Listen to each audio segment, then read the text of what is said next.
여러분, 상대적 박탈감이라는 단어를 들어보신 적이 있습니까? 영어로는 relative deprivation이라는 단어인데요. 이 의미가 무엇입니까? 바로 상대방과 비교했을 때 자신이 좀 부족하다고 느끼거나 무엇을 빼앗긴 듯한 기분을 느낀다거나 또한 개인이 이상적으로 기대하는 삶의 조건과 좀 다르게 그 격차에서 오는 여러 심리적인 긴장 상태를 의미할 때 상대적 그러한 박탈감을 느꼈다라고 이야기합니다. 사실 이 단어는 학술 단어입니다. 사무엘 스토퍼라는 미국의 사회학자가 있는데 그의 논문 1949년에 그의 논문을 발표했습니다. 제2차 세계대전에서의 사회심리학 연구, 미국 군인을 중심으로 하는 이 논문을 발표할 때 처음 이 용어를 사용했던 것이죠. 스토퍼는 50만 명의 미국 육군에 소속된 그 헌병대와 항공대에 소속된 군인들을 대상으로 이 논문을, 그 연구를 진행했습니다. 그가 그 군인들에게 어떠한 질문을 했냐면, 육군에서 능력 있는 군인이 장교로 진급할 기회가 있는가라는 질문이었어요. 그러니까 그 군인이 능력이 있으면 장교로 진급하기에 수월한가에 대한 질문이었어요. 어떻게 느끼는가? 대다수의 헌병대는 그렇다라는 의견을 제시한 반면에 대다수의 항공대는 그렇지 않다는 쪽으로 응답을 했던 것이죠. 그런데 실제로는 정반대의 모습을 가지고 있었어요. 무슨 말입니까? 실제로는 헌병대는 그 진급이 매우 늦은 부대에 속한 그 부대였고, 항공대는 진급이 매우 빠른 부대였어요. 그런데 그들이 느끼기에는 정반대였다라는 거예요. 진급을 할 수 없다, 또한 진급을 했다라고 받아들였던 것이죠. 스토퍼는 이를 상대적 박탈감 때문이라고 설명합니다. 헌병대는 자신뿐만 아니라 다른 사병들도 어차피 진급이 늦기 때문에 만약에 진급을 하게 된다면 기쁜 일이지만 진급이 늦다고 해서 이것은 전혀 불만족스러운 일이 아니다라고 평가했던 것이죠. 그런데 항공대는 일정한 시점에 진급을 하는 것을 당연하게 생각했기 때문에 진급을 해도 별로 기뻐하지 않았어요. 그냥 진급을 못하면 오히려 낙오자처럼 여겨지기 때문에 진급을 하든 못하든 크게 만족스러운 일은 생기지 않는다라고 생각했던 것이죠. 이것을 가지고 스토퍼는 타인과 비교해서 자신이 더 유리하다고 생각하며 상대적으로 행복감을 느끼지만, 그렇지 않고 자신이 불리하다고 생각하면 상대적으로 불만을 갖게 된다. 그 불만을 가리켜서 상대적 박탈감이라고 표현했습니다. 결국에는 그 논문의 결과는 이러합니다. 바로 결국 행복은 상대적이라는 것을 지금 그는 증명해내고 있었습니다. 요즘 들어서 상대적 박탈감을 많이 느끼는 시대를 우리는 맞이하고 있지 않습니까? 어떤 분이 그런 글을 썼더라고요. 2018년도에는 부동산을 가지지 못한 것을 박탈감을 느꼈는데 2019년도에는 미국 주식을 갖지 못해서 박탈감을 느꼈노라고. 그리고 2020년 작년에는 한국 주식 또한 부동산을 갖지 못해서 박탈감을 느꼈노라고 고백하더라고요. 여러분 어떻습니까? 상대적 박탈감을 많이 경험하십니까? 상대적 박탈감이 많은 이 시대 속에서 우리는 어떻게 낙심치 않고 어떻게 낭망치 않고 마음을 지키며 살아갈 수 있습니까? 오늘 본문과 연계해서 나는 어떤 믿음을 가지고 있는가를 한번 살펴보았으면 좋겠어요. 예루살렘에 입성하시는 예수님에 대한 기사를 통해 우리가 이 상대적 박탈감을 많이 경험할 수밖에 없는 이 시대 속에서 어떻게 살아가야 하는가를 여러분과 함께 살펴보고자 합니다. 예수님은 이제 예루살렘 성을 코앞에 두고 이제 그 성을 향해 나아가고 계십니다. 고난의 여정의 발걸음을 내딛고 계십니다. 오늘 본문에는 예수님이 예루살렘으로 들어가실 때에 주의 길을 예비한 자들이 등장합니다. 먼저는 어떠한 자입니까? 바로 나귀 주인들이었습니다. 30절을 보세요. 이르시되 너희는 맞은편 마을로 가라. 그리로 들어가면 아직 아무도 타보지 않은 나귀 새끼가 매어 있는 것을 보리니 풀어 끌고 오라. 아무도 타보지 않은 나귀 새끼가 이 맞은편 마을에 있는데 그것을 매어 있는 그것을 풀어오고 가지고 오라고 말씀하십니다. 그리고 주인이 만약에 그러한 질문을 하면 이렇게 대답하라고까지 말씀하세요. 31절이죠. 만일 누가 너희에게 어찌하여 푸느냐 묻거든 말하기를 주가 쓰시겠다 하라 하시매. 주인이 만일 왜 풀어 가져가느냐라고 물어보면 주가 쓰시겠다라고 그렇게 대답하라고 하십니다. 그 말씀대로 제자 둘은 맞은편 마을로 갔어요. 맞은편 마을로 가니까 정말 그 매어있는 나귀 새끼가 있는 거예요. 그래서 그것을 풀려는 찰나에 주인을 만나게 되죠. 임자들이 만나게 되죠. 그 임자들은 그들에게 아니나 다를까 왜 이 나귀 새끼를 푸느냐라고 물어봅니다. 아직 아무도 타보지 못한 어린 나귀 새끼였는데 그것을 가져다가 무엇을 하려느냐는 것이죠. 무엇보다도 이건 우리 건데 왜 네 마음대로 풀어 가져가려 하느냐라는 질문이었습니다. 충분히 상식적으로 있을 수 있는 질문이었어요. 갑자기 엉뚱한 자가 와서 소중히 여겼던 나귀 새끼를 가져간다고 하니 그것은 마치 도둑질을 하는 것처럼 보이지 않았겠습니까? 그래서 그를 향해서 왜 풀어 가져가느냐고 물어본 것이죠. 아마도 만약 이런 지금과 같은 상황이라면 당장이고 경찰에게 신고했을 것입니다. 그때 제자들은 주님이 가르쳐 주신 방법대로 이렇게 말합니다. 34절이죠. 대답하되 주께서 쓰시겠다 하고 그리고 끌고 옵니다. 여러분 이 장면이 정말 납득이 되십니까? 저는 납득이 안 되더라고요. 아니 자기 소유인데 왜 자기의 소유권을 주장하지 않을까?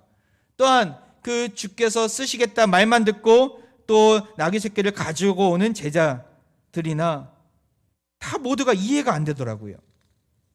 이 내용의 핵심은 어디에 있습니까? 예수님이 하라고 하신 말씀에 있음을 우리는 보아야 합니다. 무슨 말씀입니까? 주께서 쓰시겠다라는 말씀이에요. 이 주라는 단어는 퀴리오스, 주인이라는 단어입니다. 그런 의미입니다. 이 문장에서 한 단어가 사실 빠져 있어요. 원문에는 들어가 있는 단어인데 한국어 성경에는 빠져 있어요. 그것은 바로 그것의라는 단어입니다. 소유격 대명사인데요. 그것의. 그것을 넣어서 다시 번역하면 이런 의미가 담겨져 있죠. 그것의 주인이 필요로 하신다라는 거예요. 그것의 주인이 쓰시겠다라는 거예요. 그것이 무엇입니까? 바로 나귀 새끼입니다. 나귀 새끼의 주인이 쓰실 거니까 가져가는 게 당연하다라고 지금 표현하고 있는 거예요. 아니, 나귀 새끼의 주인은 임자들이잖아요. 그런데 나귀 새끼의 주인이 있다라는 거예요. 따로 있다라는 거예요. 이 나귀 새끼의 주인은 누구입니까? 바로 예수 그리스도인 것이죠. 제자들은 당당히 이 사실을 그 임자들에게 알려주었습니다. 나귀 새끼의 주인 예수 그리스도가 쓰실 거니까 가져가겠다라는 거예요. 주인들도 순순히 그 나귀 새끼를 내어주면서 예수님이 이 나귀의 어린 나귀의 주인임을 인정하고 드리게 됩니다. 이러한 그들의 모습 가운데 어떤 믿음이 전제되어 있습니까? 바로 내가 가진 소유의 진정한 소유자가 예수 그리스도라는 것을 지금 인정하고 있는 거예요. 내가 누리고 있는 모든 것들이 그 주인은 있는데 그 주인이 주님이라는 것을 인정하고 그 믿음을 가지고 지금 보여주는 것이죠. 그들은 청직의 마음이 있는 것이에요. 때가 되었을 때 주를 위해 드리게 될 때 미련 없이 담대함으로 그들은 드릴 수 있게 된 것이죠. 상대적 박탈감에 왜 빠지게 됩니까? 앞서서 말씀드렸듯이 남과 비교하면서 빠지게 되잖아요. 동시에 이건 내 건데 내게 너무 초라해 보이는 거예요. 그래서 남과 비교하면서 더 절망의 나락으로 빠지게 되는 것이죠. 우리가 이 상대적 박탈감에서 헤어나올 수 있으려면 우리에게 어떤 믿음이 있어야 합니까? 내가 가진 것들, 내가 소유한 것들, 이 모든 것들의 주인이 따로 있음을 알아야 합니다. 이 모든 것들의 주인은 오직 예수 그리스도이심을 우리는 인정해야 할 때, 그렇게 우리가 인정할 때 비로소 상대적인 박탈감에 빠지지 않게 됩니다. 단순히 재산, 소유한 것만 해당이 되겠습니까? 아니에요. 우리의 시간, 우리의 재능, 우리가 지금 처해져 있는 환경 속에서 내가 위치하고 있는 자리, 나의 자녀들까지, 우리의 배우자와 내 자녀들까지, 우리 것이 아니라는 사실을 기억해야 하는 것이죠. 주님께 내어 맡길 때, 하나님의 때가 되었을 때 비로소 우리는 하나님께 기쁨으로 드릴 수 있게 됩니다. 내 것을 주장하면서 드리지 않는다면 더욱 귀하게 쓰임받게 될 영광을 놓치고 말 것입니다. 오늘 본문 나귀가 그러지 않습니까? 이 어린 나귀가 만약에 주인이 거부해서 주인이 그대로 가지고 있었다면 이 어린 나귀는 그냥 그럭저럭 세상의 나귀들과 똑같은 모습으로 사람들의 짐을 지우고 또한 사람들을 태우는 나귀로밖에 활동하지 않았을 거예요. 쓰임받지 못했을 거예요. 그런데 주인이 자기의 소유권을 주장하지 않고 예수님이 주인 맞습니다 라고 고백하면서 예수님께 드렸을 때 이 나귀는 어떻게 됩니까? 보잘것없는 나귀는 주님을 태운 영광스러운 나귀로 탈바꿈하게 된 것이죠.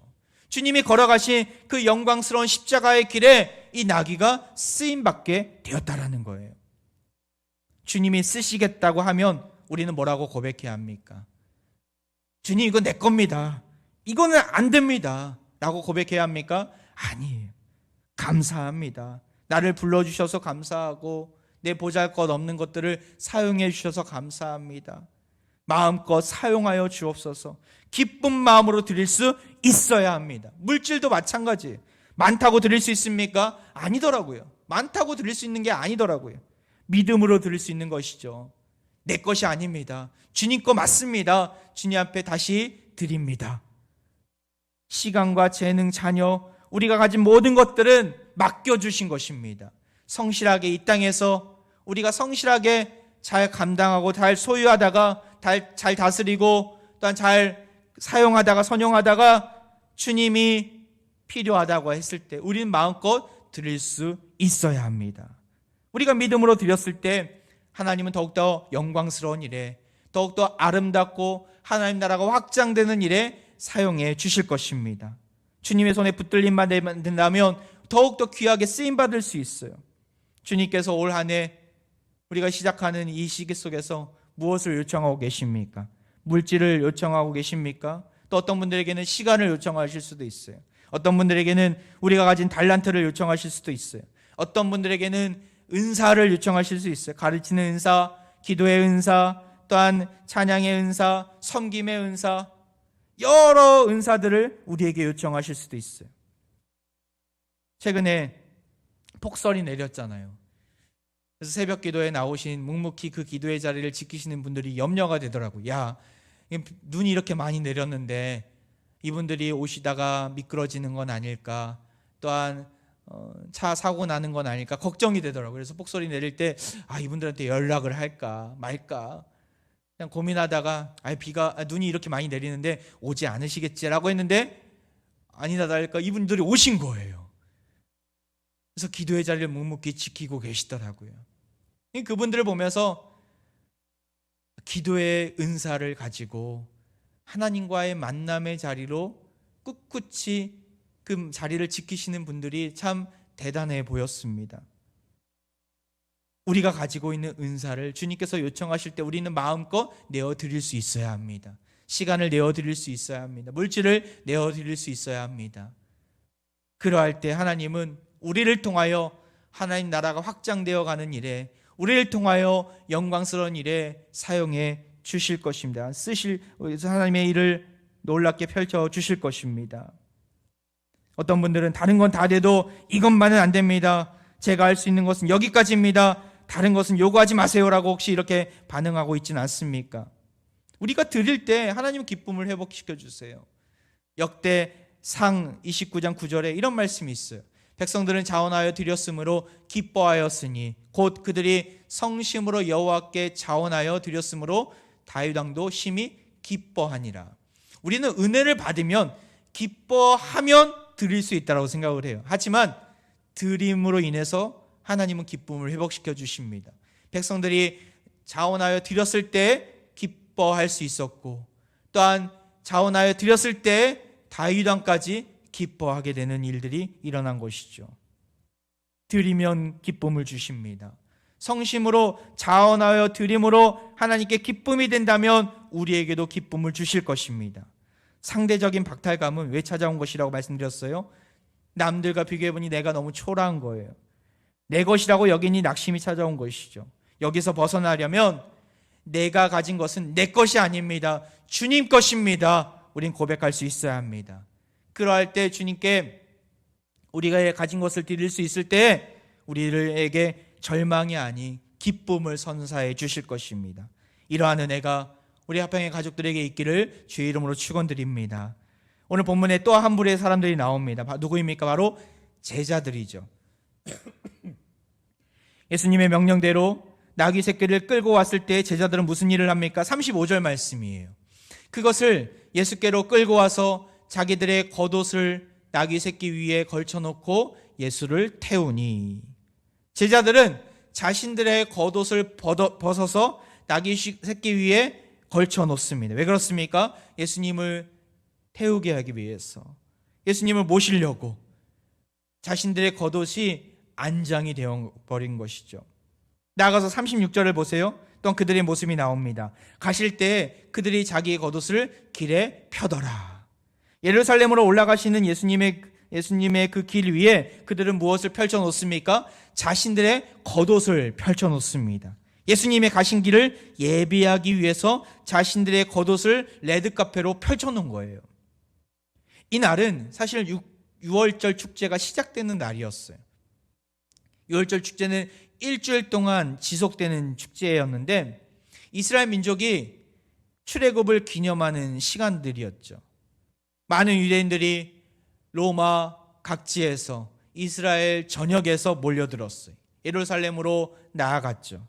그 무리 가운데 많은 이들은 예수님에 대한 소문을 들었을 거예요. 예수님이 능한 일을 하시는 분이라고 들었는데 정말 그러할까? 그들은 예수님을 따라다니면서 예수님의 하셨던 복음 전파와 또한 귀신을 쫓아내는 사역과 여러 가지 사역들을 보았던 거예요. 그러면서 예수님이 우리의 왕이시구나, 예수님이 이 땅에 오신 메시아가 맞구나라는 확신을 가지게 되었어요.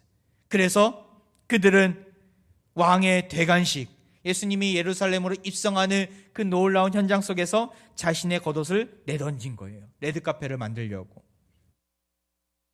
그들에게 있어서 겉옷은 어떠한 것이었습니까? 구멍나고 냄새나고 색이 바랜 그들의 겉옷은 그들의 전부였어요. 당시 순례객들에게 있어서 대부분의 순례객들은 가난한 사람들이었기 때문에 많은 것을 가지지 못했기 때문에 겉옷을 두르고 묵묵히 그 길을 갔던 자들이었죠. 그들의 겉옷은 비록 너무나 볼품없는 것들이었지만 그들에게 있어서는 생명줄과 같은 것이었어요. 낮에는 뜨거운 태양을 가릴 보호막이었고 밤에는 모래바람을 받고 체온을 유지해주는 이불이기도 했어요.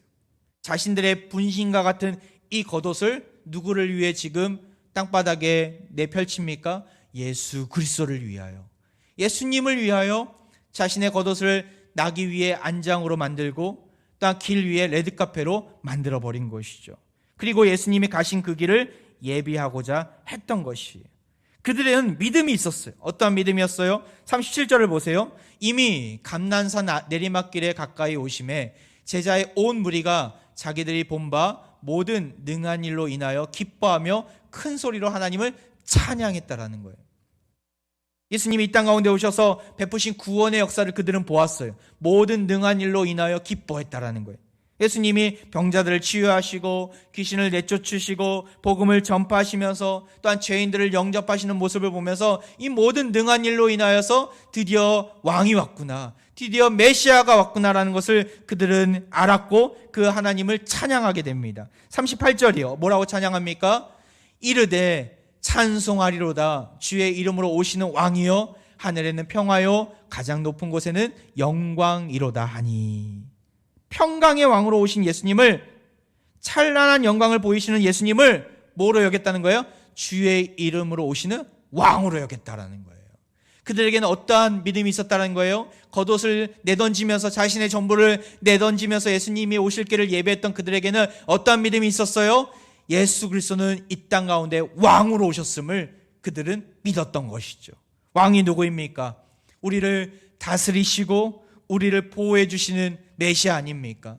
우리를 살려주시는 구원의 메시아 아닙니까? 그들은 이 사실을 믿었고 자신의 전부를 예수님 앞에 드릴 수 있었던 것이죠. 앞서 보았던 나귀의 주인, 그 나귀의 주인들, 그리고 제자들, 이 모두는 다 자신의 것을 아낌없이 예수님께 드린 자들이었어요. 믿음을 가지고. 어떤 믿음이었어요? 나귀의 주인들은 예수님이 나의 주인이십니다. 내 소유들은 모두 다 주님의 것입니다라고 고백했던 믿음이었고, 또한 제자들은 어떤 믿음이었어요? 예수님은 나의 왕이십니다. 주의 이름으로 오신 메시아가 맞습니다라는 믿음이었죠. 그 믿음을 가지고 자신의 전부를 드렸던 이 연약한 자들, 하나님은 이러한 자들을 쓰신다는 거예요. 이러한 자들을 통해서 하나님의 구원의 역사를 성취하고 계심을 보게 됩니다. 오늘 본문은 사실 구약시대에 스가랴 선지자가 외쳤던 그 예언의 말씀이 성취되는 현장이 그려져 있는 본문이에요. 스가랴 9장 9절을 보세요. 시온에 따라 크게 기뻐할지어다. 예루살렘에 따라 즐거이 부를지어다. 보라, 내 왕이 내게 임하시나니 그는 공의로우시며 구원을 베푸시며 겸손하여서 나귀를 타시나니 나귀의 작은 것 곧 나귀 새끼니라. 이미 예수님이 오시기 이전에 스가랴 선지자를 통해서 이 땅 가운데 왕이 오실 텐데 그는 공의로우시고 구원을 베풀어 주시는 분이시며 겸손하신 분이심을 증거하고 있어요. 그런데 특별히 독특한 표현이 나와요. 나귀를 타실 텐데 나귀 새끼를 타실 것임을 스가랴 선지자는 예언했던 것이죠. 수백 년 뒤에 예수 그리스도가 이 땅 가운데 오셔서 이제 십자가의 질고를 짊어지시러 예루살렘으로 들어가실 때 그 예언이, 이 예언이 놀랍게 성취됨을 보게 됩니다. 나귀 새끼를 타고 가시는 예수님의 모습이 나온 것이죠. 예수님은 이 말씀을 그대로 이행하시고 온 열방의 겸손의 왕으로, 구원의 왕으로 선포하고 계십니다. 이러한 역사를 누구를 통해서 일하고 계셨어요? 바로 그 어린 나귀는 주님의 것입니다. 주님의 것으로부터 모든 것이 왔습니다라고 그 믿음을 가지고 나갔던 나귀의 주인들을 통해서 이 겉옷, 주님 가시는 그 길을 위해 쓰겠습니다. 예수님이 우리의 왕이십니다라고 믿음으로 고백했던 이 제자들의 무리들을 통해서 예수님은 스가랴 말씀을 성취하셨습니다. 상태적 박탈감에 빠져 여러 좌절하며 나 자신을 돌이켜볼 때, 세상의 눈으로 볼 때 너무나 보잘것없다고 여길 수 있습니다. 내가 뭘 할 수 있겠어? 평생 동안 내가 이루는 게 아무것도 없는데, 내 손에 쥐어지는 게 아무것도 없는데 나는 헛된 인생일 뿐이야. 내 인생은 너무나 보잘것없고 너무나 하찮은 모습이야. 혹시 이렇게 여기고 계신 분들 계십니까? 그것은 우리의 판단이지 하나님의 시각이 아니에요. 하나님은 우리를 통해 일하시기를 원하시고 또한 일하고 계십니다. 이렇게 예배의 자리로 나온 여러분 자체가 하나님의 그 구원의 놀라운 여정 가운데 동참하는 거예요. 제가 밀림에 우거진 그 깔리만탄에서 사역을 할 때 많은 나무들을 보았어요. 근데 가장 비싼 나무가 뭘까 한번 보니까 까유부시라는 나무더라고요. 이렇게 큰 나무예요. 이거는 1000년 동안 자라는 나무이기도 합니다. 근데 이 단단한 세기가 거의 다이아몬드급입니다. 그래서 까유부시, 부시라는 것은 철인데 철나무라고 합니다. 너무나 단단해서 못이 들어가지 않을 정도입니다. 해수면에서 약 100년을 버틸 수 있는 나무가 이 까유부시, 이 울린이라는 나무입니다. 근데 선교사님들과 항상 숙제가 있었어요. 어떻게 하면 미자립, 그 밀림의 교회들을 자립시켜 줄까? 그리고 그 목회자들이, 정말 가난에 쩌든 목회자들이 어떻게 하면 자기 생활비를 충당할 수 있을까? 또한 성도들도 여러 한 끼 한 끼를 항상 걱정하며 살고 있는 가난한 성도들이 많이 있는데 그분들을 어떻게 하면 일으켜 줄 수 있을까 항상 숙제였어요. 근데 이 나무가 눈에 보이더라고요. 그래서 선교사님 한 분이 이 나무를 한번 써보자. 근데 사실 이 나무를 구하는 것은 너무나 어려운 일이었어요. 근데 다약족 사람들 어떻게 해서는 이 나무를 구하더라고요. 왜냐하면 집을 만들기 위해서. 다음 페이지 한번 볼까요? 이런 집을 만들어요.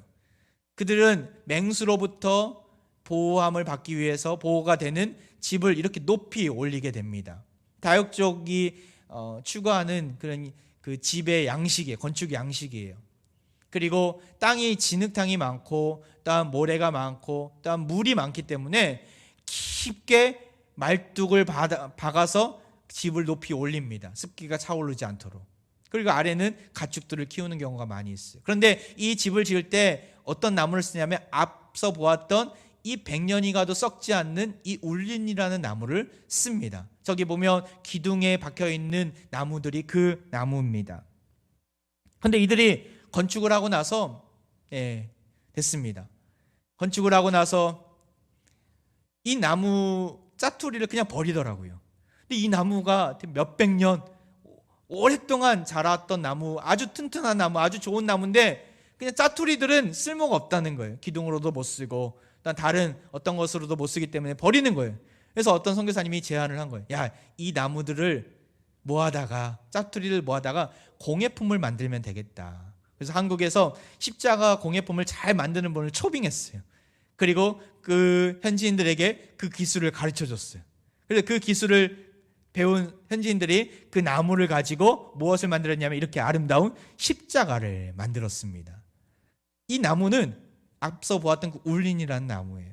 이거는 부러지지가 않아요. 아무리 힘 센 사람도 손으로 부러뜨리는 것은 불가능합니다. 못으로도 잘 들어가지가 않아요.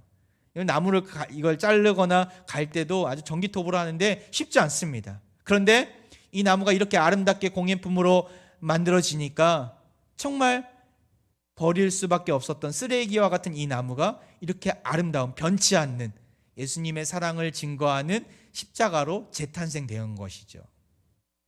수공업자의 손길을 거쳐서 변하지 않는 예수님의 사랑을 상징하는 십자가로 바뀐 것이에요. 우리 각개인도 마찬가지이지 않습니까? 수없이 많은 사람들 틈바구니에서 우리 각 사람을 평가할 때는 정말 보잘것없는 하찮은 인생길이지 않습니까? 사람들은 세상 기준으로 우리를 판단하잖아요. 연봉 얼마 받아? 직장이 어디야? 학교가 어디야? 집은 있어 없어? 세상 기준으로 봤을 때 우리는 너무나 보잘것없는 존재입니다. 하지만 우리는 주님의 손 안에 있는 자들 아닙니까? 주님의 손길로 디자인이 되고 주님의 눈길로 설계가 되어서 아름다운 존재로 재탄생된 사람들이잖아요. 하나님의 손길을 거쳐서 아름답게 영광스럽게 바뀐 존재들이잖아요. 우리는 그 놀라운 구원의 은혜를 맛본 자들 아닙니까? 갈라디아서 1장 4절에 예수님이 어떠한 은혜를 베풀어 주셨습니까? 그리스도께서 하나님 곧 우리 아버지의 뜻을 따라 이 악한 세대에서 우리를 건지시려고 우리 죄를 대속하기 위하여 자기 몸을 주셨으니. 예수 그리스도의 몸을 누구를 위해서 주셨다는 거예요? 우리를 위하여. 우리를 건져주시려고, 하찮고 보잘것없고 너무나 나약한 미미한 우리를 건져주시고 살려주시고 우리의 죄를 대속하기 위해서 이 땅 가운데 십자가의 능력으로 자기 몸을 주신 그 예수님의 그 사랑, 그 은혜를 우리는 경험한 자들입니다. 그렇다면 우리가 어떻게 반응해야 합니까? 어떻게 주님 앞에 나아가야 합니까? 내 자신을 바라보면서 그런 박탈감에 의해서 좌절하거나 절망 가운데 있는 것이 아닌 하나님 나를 살려주셨음에 감사하면서 보잘것없는 나를 아름다운 명품으로 바꿔주셨음에 감사하면서 우리가 가진 것들을 주님 앞에 드릴 수 있어야 한다는 것이죠.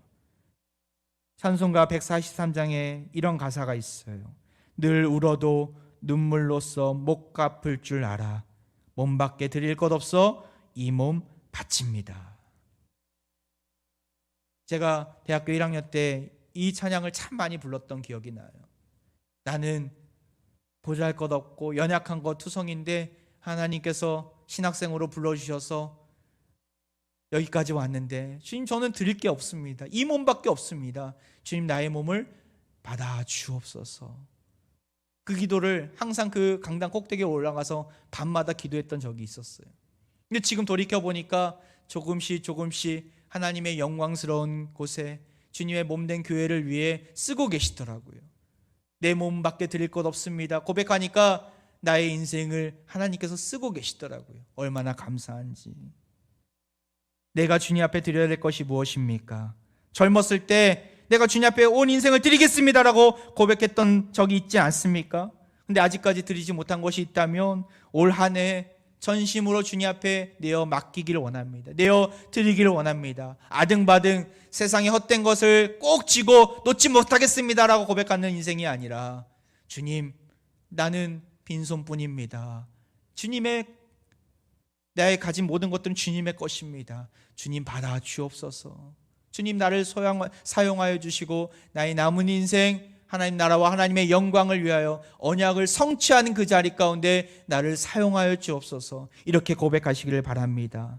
그러할 때 주님께서는 우리를 통하여 놀랍게 역사하시고 하나님 나라와 하나님의 영광을 보여주실 것입니다. 이러한 일에 화평가족 모두가 귀하게 쓰임받기를 주의 이름으로 축원드립니다.